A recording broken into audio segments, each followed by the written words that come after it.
Sir ये तो बात रही पानी की, एक अभी आपने पूछा ओवर ईटिंग, तो कोई बाबा नहीं कह रहे हैं 12 पराठे खाओ, लेकिन एक पर्सन का मन कर रहा है 12 पराठे खाने का, लेकिन वो कहीं ना कहीं अगर किसी को बताया कि भाई आज मैंने लंच में 12 पराठे खा लिए, तो कहेंगे तो इतनी ओवर ईटिंग क्यों करता है, तो ये ठीक है? हमारे तो डिक्शनरी में ओवर ईटिंग नाम का कोई शब्द होता नहीं है।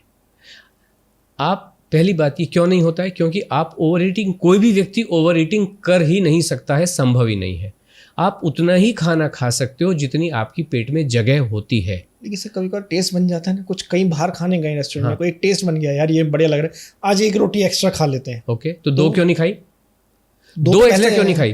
क्योंकि एक ही खा सकते थे। Exactly, that's what it is. आपने खुद ही जवाब दे दिया। आप उतना ही खा सकते हो जितनी आपकी पेट में जगह होती है। आपने कहा दो खाना खाने गए, दो रोटियां खाई और मन कर रहा था बहुत अच्छा बना था, एक और खा ली एक्स्ट्रा, तो दूसरी क्यों नहीं खाई? इसलिए नहीं खाई क्योंकि जाती नहीं, पेट में जगह नहीं है। 12 लीटर की पानी की बाल्टी में 13 लीटर पानी आप नहीं भर सकते हो, संभव ही नहीं है। आप उतना ही खा सकते हो। मान लीजिए आप लीची लेके बैठे, ठीक है, पराठे में तो फिर भी मन में ये होगा इसमें कार्ब है जी, इसके अंदर तेल भरा हुआ है जी, फलाना है, ठीक है। लीची के बारे में तो नेचर ने दी है, उसके बारे में तो मन में कोई गलत दुर्भावनाएं नहीं आ सकती हैं। बिल्कुल नेचुरल है। लीची खाने बैठे, 20 खाई, 30 खाई, 35 खाई, 35 खाने में लगा अब बहुत हो गया, तो 36वीं क्यों नहीं खाई? क्योंकि जगह नहीं, जाएगी नहीं। और हमारा सूत्र ये कहता है, अगर आपको 10 पराठे खाने की भूख है और आपने डर के मारे या किसी भी कारण से एक गस्सा भी कम खाया, वज़न जीवन भर कम नहीं होगा। 10 की भूख है और 11 खा लिए तो वज़न डेफिनेटली कम होगा, अगले ही दिन कम होगा। खाने से डरना नहीं है, ओवर ईटिंग नाम की कोई भी चीज़ नहीं होती है। मतलब अपना मेंटल सेटिस्फेक्शन शांत करके रखना है खा के। मुझे पता नहीं, बट खाना तो पेट भर के खाना है। हम इन सब चीज़ों में जाते नहीं अनमोल जी, हम कुछ नहीं, क्यों एनालाइज करना? मुझे बताओ एनालाइज करने की ज़रूरत क्यों है? अगर मान लीजिए एक बच्चा, मेरी बात सुनिए, अगर एक बच्चे ने मैथमेटिक्स का एग्जाम दिया, ठीक है, ओके, और उसके 100 में से 100 नंबर आ गए, तो एनालिसिस क्यों करना? रिजल्ट मिला ना आपको।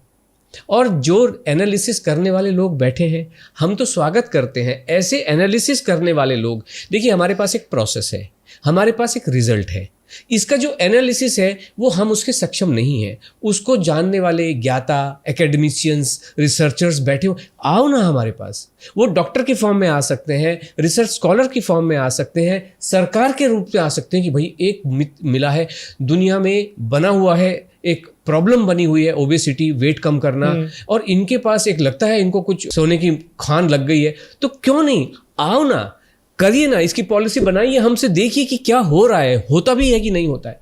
कैसे पता चलेगा? ये जो खाना आपके जीवन को खराब कर रहा है कि अच्छा कर रहा है, उसके लिए टेस्ट ही होते हैं ना। आपके फास्टिंग ब्लड शुगर कर लिया, before the programme, after the programme, पता चल जाएगा। आपके cholesterol before the programme, lipid profile after the programme, पता चल जाएगा। और क्या होता है thyroid before the programme, after the programme, और क्या होता है haemoglobin before the programme, after the programme. करो ना टेस्ट। सर ये सब चीज़ें सही आ गई, मैं कह रहा हूँ उसने अपने मनचाह से खाना खाया, सब कुछ ठीक आ गया, लेकिन वेट लॉस कैसे हुआ? वेट लॉस तो उसी से होता है। एक्चुअली मैं आपको बताऊं, ये सारी चीज़ें क्या हो गई है, जैसे इन्होंने कहा कि weight loss has become an epidemic, this is a disease. बल्कि एक लाइन आगे जाते हैं, क्या कहते हैं? एक्सेस वेट और obesity is the mother of all diseases. Correct. हम ये कहते हैं कि ये मदर नहीं है, सिस्टर है। सिस्टर का मतलब ये हुआ, डायबिटीज़ क्यों होती है? बढ़ा हुआ वजन क्यों? इसी वजह से, जब बढ़ा हुआ वजन होना, डायबिटीज़ होना, गिरते हुए बाल होना या थायराइड होना, ये सबका एक ही कारण है, सबका एक ही, बढ़ा हुआ वजन कारण नहीं, वजन बढ़ा क्यों? ये सबका एक ही कारण है कि आपको जीवन जीने का तरीका पता नहीं है, खाना खाने का तरीका पता नहीं है, और जिस दिन हम इसको ठीक करते हैं, वजन क्या अगले दिन से गिरना शुरू होता है ना।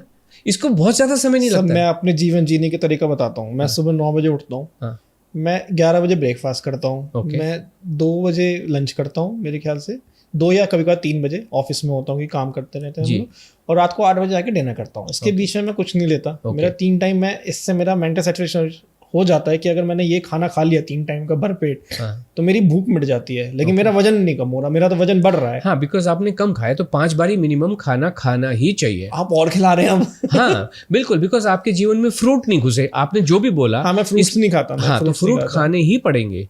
तो आप अपने लंच और ब्रेकफास्ट के बीच में आपको फ्रूट खाना ही है। कौन सा फ्रूट खाना है? जो आपको अच्छा लगे। कितना खाना है? पेट भर के खाना है। सिंपल सी बात है। कैसे खाना है? छील के खाना है। छील के जनरली एक ही फ्रूट, भाई लीची खाओगे तो छील के खाओगे, मैंगो खाओगे तो, लेकिन एक फ्रूट के बारे में गलत धारणाएं भरी हुई हैं जिसका नाम है एप्पल। ओके। एप्पल को लोग कहते हैं अरे इसको तो आप चबा चबा के खाइए, छिलके के साथ खाइए, छिलके में ये छिलके में वो। अगर छिलके में न्यूट्रिशन है तो संतरे के छिलके में क्यों नहीं है न्यूट्रिशन? वो क्यों छिलवाया जा रहा है आपसे? खा लो ना, तरबूज खा लो ना छिलके के साथ, क्यों नहीं खाते हो? तो ये उसको आप एप्पल को जब भी खाएं छिलका निकाल के खा लें। आप जो जैसे मान लीजिए अमरूद है, केवल एक फ्रूट का छिलका निकाल पाना शायद संभव नहीं होता, जिसका नाम है अंगूर। बिल्कुल। लेकिन अंगूर का छिलका अगर आप छीलेंगे तो वो carrying the things to far.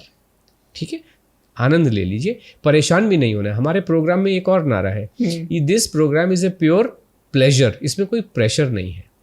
Okay, कि अंगूर भी छिलवा रहे हैं बैठे हुए, बट जैसे मान लीजिए नाशपाती है तो उसको छील लेना चाहिए, क्यों नहीं छीलना चाहिए? जरूर छीलना चाहिए।